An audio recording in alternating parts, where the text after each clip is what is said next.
Assalamualaikum everyone, welcome to my YouTube channel function one shot F.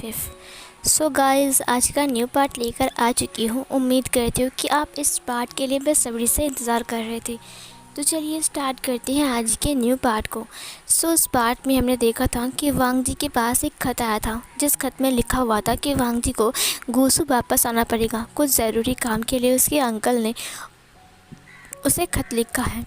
जब वहीं की news सुनता है तब उसका दिल दुखी हो गया था, क्योंकि वांग जी उसका बहुत अच्छा दोस्त है। अब वांग जी ऐसा छोड़कर चला जाएगा उसे, तो फिर उसका क्या होगा, यही वो सोच रहा था। वेंग ने कहा, तो फिर मैं तुम्हारे साथ जाऊंगा। ये सुनकर वांग जी ने कहा, नहीं वेंग। वेंग ने कहा, लान जान, मुझे तुम्हारे साथ जाना है। वांग जी ने कहा, नहीं वेंग, तुम तुम मत जाओ, मैं तो कुछ दिन बाद आ जाऊंगा ना, तुम चिंता मत करो। वेंग ने कहा, अगर तुम नहीं आए तो? वांग जी ने कहा, मुझे अंकल से बात करना पड़ेगा। वेंग ने कहा, क्या अंकल से बात करना पड़ेगा? मुझे पता है कि तुम चले जाओगे और कभी नहीं आओगे। वांग जी ने कहा, नहीं वेंग, मैं लौट कर ज़रूर आऊँगा, यहीं पर ही तुम्हें ढूंढते हुए। वेंग ने कहा, नहीं, तुम झूठ बोल रहे हो।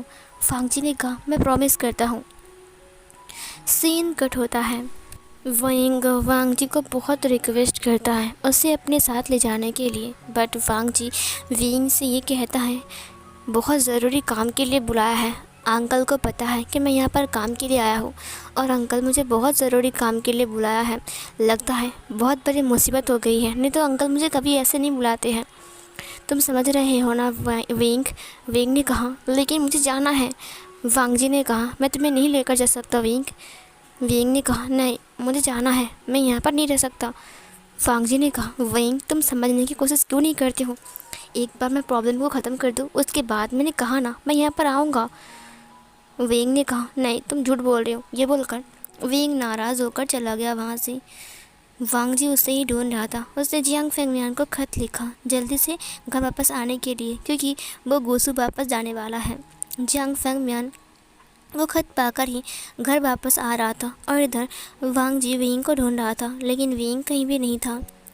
वो लोटस पॉन्ड के पास देखता है, जहाँ पर एक खरगोश से वेंग बात कर रहा था। वो वेंग के पीछे चला गया। वेंग उस खरगोश से कह रहा था, तुम्हें पता है लानजान एक नंबर का घमंडी इंसान है। उसने मुझसे कभी प्यार किया ही नहीं, क्योंकि वो मुझे अपने साथ लेकर नहीं जा रहा है। तुम कहो, क्या मैं लानजान को छोड़कर रह सकता हूँ? तुम्हें तो पता है ना कि मैं उसे कितना प्यार करता हूँ, लेकिन वो तो समझता ही नहीं मुझे। उसने मुझसे ये भी कहा कि हम शादी करेंगे, और देखो अब वो मेरा हाथ छोड़कर जा रहा है। तुम ही बताओ ना बनी। वांग जी उसे देखकर स्माइल करता है। उसने कहा, सच में वेंग सच में एक बच्चा है। बच्चा बन नहीं गया है, बल्कि एक बच्चा ही है। ये बोलकर वो उसके पीछे से आकर उसकी आंखों को पकड़ते हुए कहा, वांग जी की इस टच को फील करते हुए वेंग ने कहा, मुझे पता है कि तुम आए हो। ये बोलकर उसने उसको धक्का दे दिया। वांग जी ने कहा, वेंग, क्या तुम मुझसे नाराज़ हो? वेंग ने कहा, बिल्कुल नहीं, मुझे तुमसे कोई बात नहीं करनी है। ये बोलकर वो पीछे मुड़ गया। वांग जी उसके पास बैठते हुए कहा, मुझे पता है कि मेरा वेंग कभी भी मुझसे नाराज़ नहीं रह सकता है। वेंग ने कहा, तुम चले जाओ यहाँ से, मुझे तुमसे बात नहीं करनी है, मैं रैबिट से बात कर रहा था। वांग जी ने कहा, मुझे पता है कि तुम नाराज़ हो, बट तुम ज़्यादा देर तक नाराज़ नहीं रहोगे। अच्छा वेंग, मेरी बात सुनो, अगर मैं तुम्हें वहाँ पर लेकर गया तो फिर ये कैसा लगेगा कि शादी से पहले तुम अपने ससुराल चले गए? वेंग वांग जी को देखने लगा। वांग जी ने कहा, मैं घर जाऊँगा, अंकल से बात करूँगा, उसके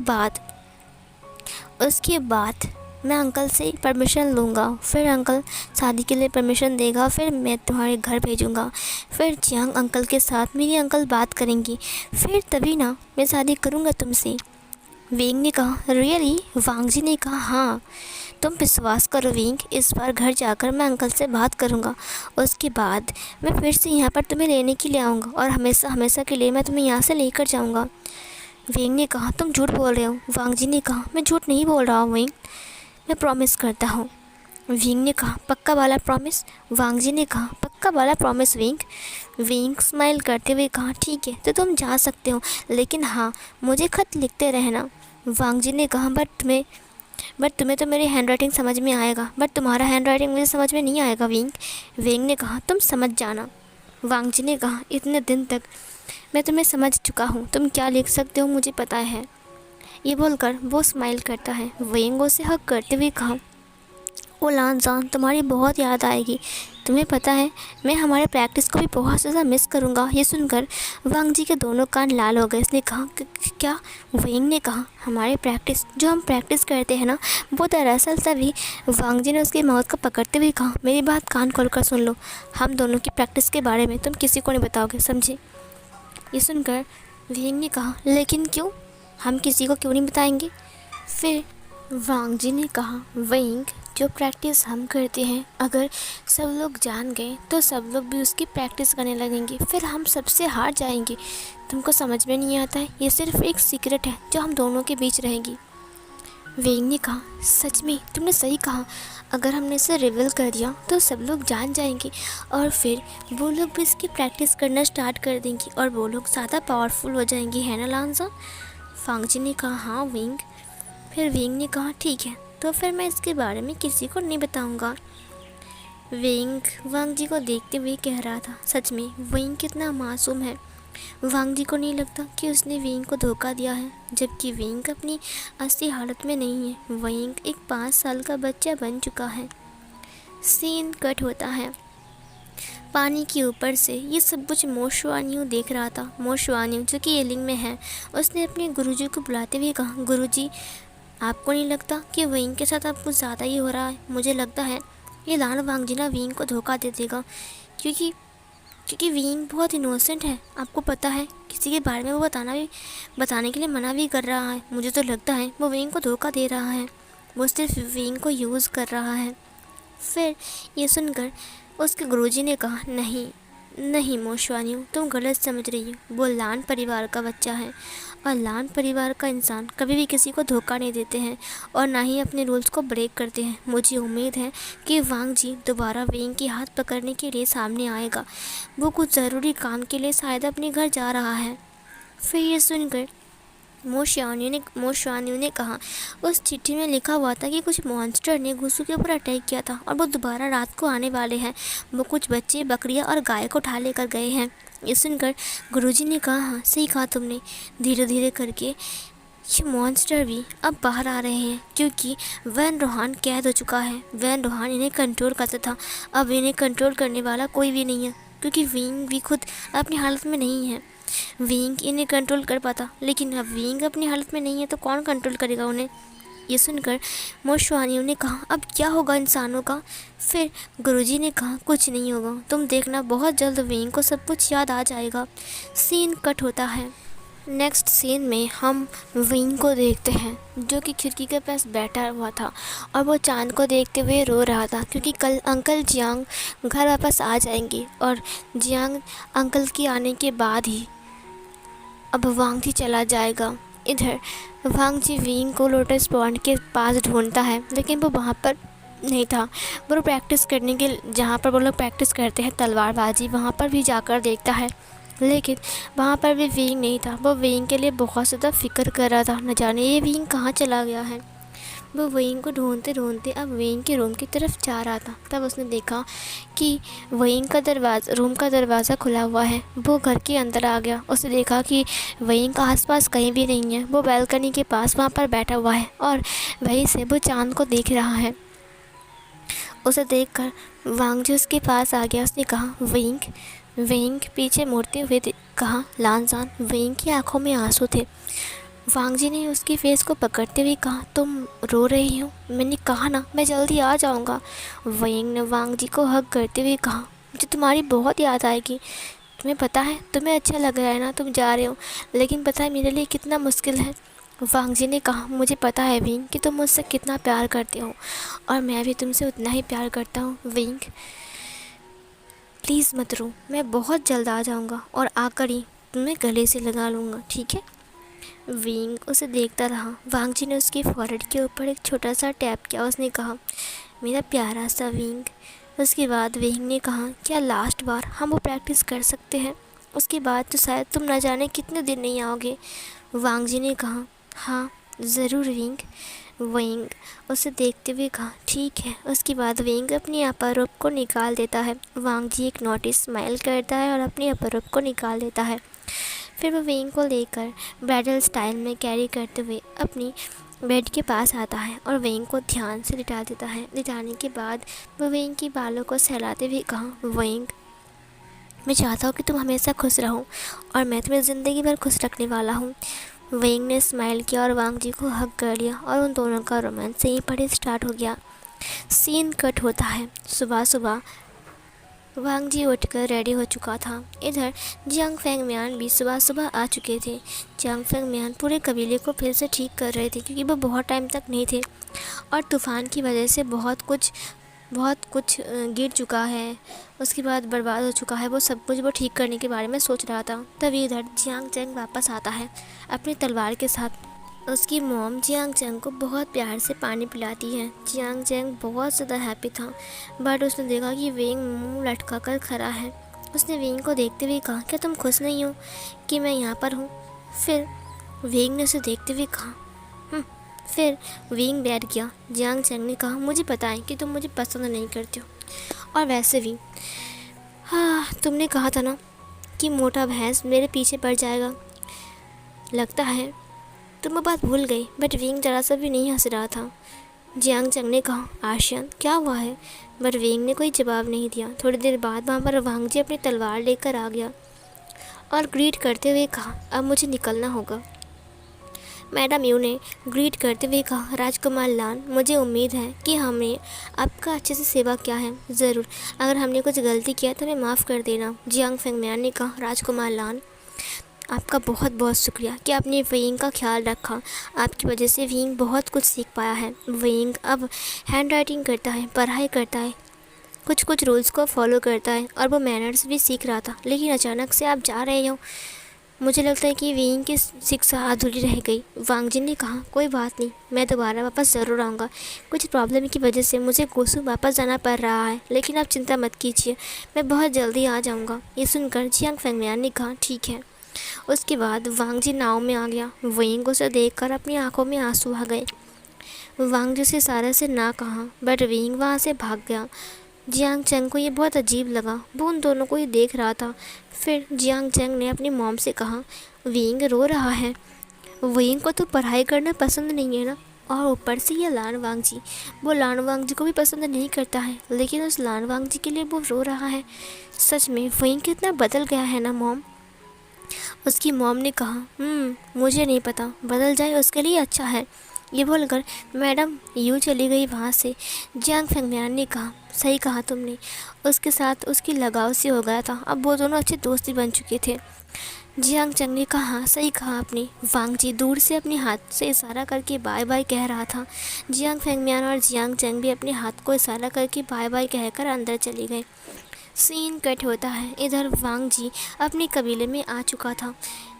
फिर लान कोरैन ने वांग जी से कहा, पता है तुम्हें, वो मॉन्स्टर अटैक कर रहे हैं रात को, और वो रात में अटैक करते बकरी, भैंस, मुर्गी ये सब कुछ उठाकर लेकर जा रहे हैं, और छोटे बच्चे भी।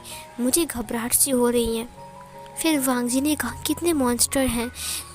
फिर इधर लान से चैन ने कहा, टोटल 5 मॉन्स्टर आते हैं, और उनमें से एक है जो उनका लीडर है, वो बहुत बड़ा है, बिल्कुल टाइटैनिक की तरह। ये सुनकर वांग जी ने कहा, कोई बात नहीं, हम आज रात ही उनके ऊपर अटैक करेंगे। फिर रात हो जाती है। रात में वो लोग अटैक करने के लिए जंगल में, पहाड़ में और बाकी हर एक जगह पे अपने डिसेबल्स को समझा दिया था और छुपा दिया था। वो लोग छुपने में माहिर थे और युद्ध कला में भी, बट इतने दिनों तक वो उन्हें काबू में नहीं कर पा रहे थे। लेकिन जब लान वांग जी आ गया है तो वो लोग रिलैक्स है। थोड़ी देर बाद कुछ हलचल सी महसूस होती है। वांग जी को लगा शायद मॉन्स्टर आ रहे हैं। वांग जी तैयार हो गया, लेकिन वहाँ पर कोई मॉन्स्टर नहीं था, बल्कि एक खरगोश था जो कि झाड़ियों के पीछे एक कैरेट को खा रहा था।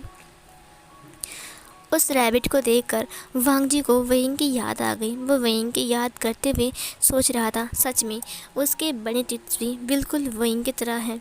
विंग के लिप्स के नीचे पर मोल। वांग जी को हर एक चीज़ याद आ रहा था। अचानक से वांग जी की पीछे से एक चाकू की आवाज़ आई। फिर वो पीछे मुड़ते हुए देखा, वहाँ पर सिचैन ने कहा, वांग जी ध्यान से देखो, ये तुम्हारे ऊपर हमला कर रहा था, ये लोमड़ी। फिर वांग जी ने कहा, गगा ये डिमोन्स कहाँ चले गए? बोलो क्या आज नहीं आएंगे? सिचैन ने कहा, मुझे नहीं पता, कल मैंने उन्हें अपनी आंखों से देखा। वो एक बच्चे को उठाकर लेकर जा रहे थे, मैं उसे रोक नहीं पाया, वो कहीं गायब हो गया। फिर ये सुनकर वांग जी ने कहा, और ये लोमड़ी कहाँ से आया? हमारे इस जंगल में तो लोमड़ी नहीं है। ये सुनकर सिचैन ने कहा, लगता है ये बाहर से आया है। तभी अचानक से ही वो लोमड़ी एक बहुत बड़े मॉन्स्टर में बदल गया और वो ज़ोर ज़ोर से हंसने लगा। उसके बहुत बड़े बड़े नुकीले टीथ थे और वहाँ से उसकी सलाइवा बाहर निकाल रही थी, उसकी जीभ आधी बाहर आ गई थी और वो इंसानों को देखते हुए आ रहा था जैसे कि वो अभी उन्हें खा जाएगा और न जाने वो कितने जन्मों का भूखा है। सिचैन और वांग जी दोनों ही घबरा गए। उन्होंने अपनी मैजिकल रस्सी को बाहर निकाला और फिर वो उसकी छाती के ऊपर वार किया, बट उससे कुछ भी नहीं हुआ। वांग जी ने कहा, अब इसे मारे तो मारे कैसे? वो लोग उनसे फ़ाइट कर रहे थे, डिसिपल्स भी वहाँ पर आ चुके थे और वो सब लोग फ़ाइट कर रहे थे। फ़ाइट करते हुए वांग जी यही सोच रहा था कि इसको मारा कैसे जाए, क्योंकि ये थकने का नाम नहीं ले रहा है और ना ही हार मान रहा है। वांग जी ने उसे काटने के बारे में सोचा। वांग जी ने कहा, मैं इसे काट डालूंगा। ये बोलकर वांग जी उसे आधा हिस्से में अपनी तलवार से काट देता है और फिर वो लड़खड़ाते हुए नीचे गिर जाता है। वांग जी ने कहा, फाइनली मैंने इसे हरा दिया। लेकिन अचानक से ही उन सबको हैरान करके वो दो टुकड़ा आपस में फिर से जुड़ गए। ये देखकर वांग जी ने कहा, क्या ये नहीं हो सकते हैं? वो लोग फिर से ज़िंदा हो गए। ये देखकर सिचैन ने कहा, वांग जी अब क्या होगा? वांग जी ने कहा, ये क्या हो गया, ये क्या हो गया? फिर वांग जी फिर से फ़ाइट करने लगता है और सिचैन भी अपनी बांसुरी से फ़ाइट कर रहा था और उन्हें शांत करने की कोशिश कर रहा था, लेकिन वो तो भूखे थे, वो लोग शांत नहीं हो रहे थे और हाइट में बहुत ज़्यादा बड़े और बहुत खूंखार लग रहे थे। सिचैन घबराते हुए वांग जी के हाथ को पकड़ते हुए कहा, मुझे लगता है वांग जी, इन्हें हराना मुश्किल नहीं नामुमकिन है, हमें कुछ करना पड़ेगा। एक बच्चे की रोने की साउंड आ रही थी। वांग जी और सिचैन ने कहा, नहीं। वो अचानक से ही वो जो दानव था वो गायब हो गया। फिर सिचैन ने कहा, ये कहाँ चला गया? वो लोग उस साउंड की तरफ बढ़ रहे थे, तभी उनके सामने ही एक मॉन्स्टर ने एक बच्चे को निगल लिया। ये देखकर वांग जी और सिचैन दोनों की आंखें बड़ी बड़ी हो गई। जब वो उनके ऊपर हमला करने के लिए गया तो वो मॉन्स्टर अचानक से गायब हो गया। ये देखकर वांग जी ने कहा, ऐसे कैसे हो सकता है? इनके पास ना इन लोहा है और ना ही वो मैजिकल पावर, तो फिर ये लोग गायब कैसे हो रहे हैं? फिर ये सुनकर सिचैन ने कहा, कोई इन्हें कंट्रोल कर रहा है, दूर से बैठकर कोई इन्हें कंट्रोल कर रहा है। सीन कट होता है, हमें अलग सा एक सीन दिखाया जाता है। एक अंधेरा रूम दिखाया जाता है जहाँ से कोई इंसान बोल रहा है, मैं सबको मार डालूंगा, मैं किसी को नहीं छोड़ूंगा। तुम्हें क्या लगता है कि तुम मुझसे जीत सकते हो? बिल्कुल भी नहीं, मैं तुम्हें जीतने नहीं दूंगा। जब तक तुम लोग बन रूहान को आज़ाद नहीं करोगे तब तक मैं तुम्हारा जीना मुश्किल कर दूंगा। दरअसल ये वही इंसान था जो उन दानवों को कंट्रोल कर रहा था। वो 5 दानव अब इसके कंट्रोल में था। अब वो जैसे जैसे उन्हें इंस्ट्रक्शन दे रहा था वैसे वैसे वो दानव काम कर रहे थे। वो दानव पूरी तरीके से इंसानों को ख़त्म करने के लिए आए थे और वो इंसान साफ साफ ये दावे रख रहा था कि वैन रूहान को आज़ाद करो वरना मैं इंसानियत ख़त्म कर दूँगा।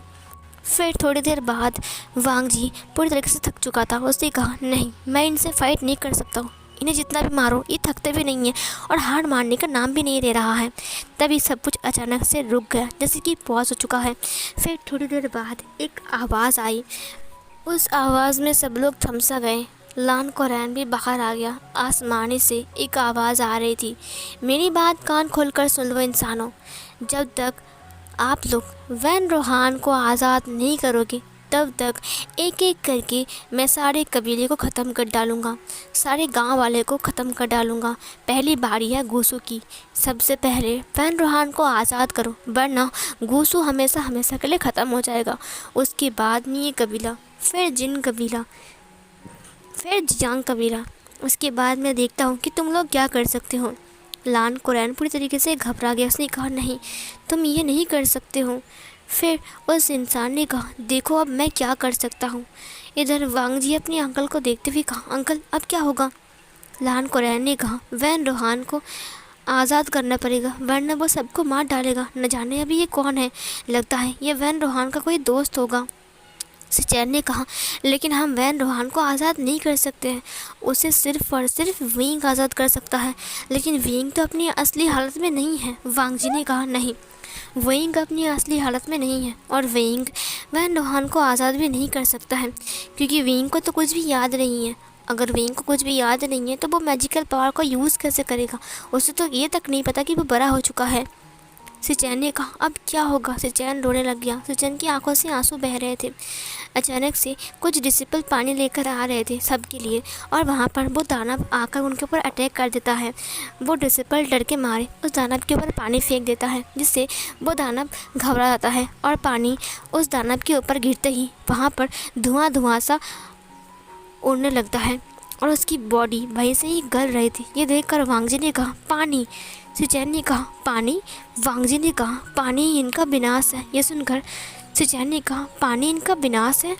वांग जी ने कहा, गगा देख लीजिए, जब उस दानव के ऊपर डिसिपल्स ने पानी फेंका तब देखिए उसका जो हाथ है वो कैसे गल रहा है और वहाँ से धुआं निकल रहा है। मुझे लगता है पानी ही इन्हें बर्बाद कर सकता है।